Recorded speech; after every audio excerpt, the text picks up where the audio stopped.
અનુસૂચિત જનજાતિના ઉચ્ચ અભ્યાસ કરતા તમામ વિદ્યાર્થીઓને હું અભિનંદન આપું છું.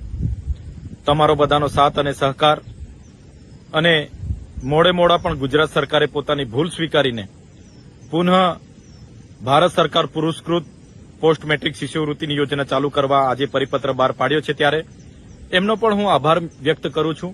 મોડા પણ આપણા આદિજાતિ અને શિક્ષણ મંત્રી અને ભારતીય જનતા પાર્ટીની સરકારે પોતાની ભૂલ સ્વીકારીને આ પરિપત્ર બહાર પાડી છે, ત્યારે એમને પણ હું વિનમ્રતાથી સ્વીકારું છું. સાથીઓ, આપ સૌ જાણો છો 1/7/2010 રોજ કેન્દ્ર સરકારે અનુસૂચિત જનજાતિના વિદ્યાર્થીઓ ઉચ્ચ અભ્યાસ કરી શકે એના માટે પોસ્ટ મેટ્રિક શિષ્યવૃત્તિની યોજના ચાલુ કરી હતી. એમાં કેન્દ્ર સરકાર 75% અને રાજ્ય સરકાર 25%નો હિસ્સો આપીને આદિજાતિના વિદ્યાર્થીઓને ભણાવવામાં મદદરૂપ બનતા હતા. ત્યારે 28/10/2024 રોજ ગુજરાતની ભારતીય જનતા પાર્ટીની સરકારે આ સ્કોલરશીપની યોજના અચાનક બંધ કરી દીધી. ત્યારબાદ અમે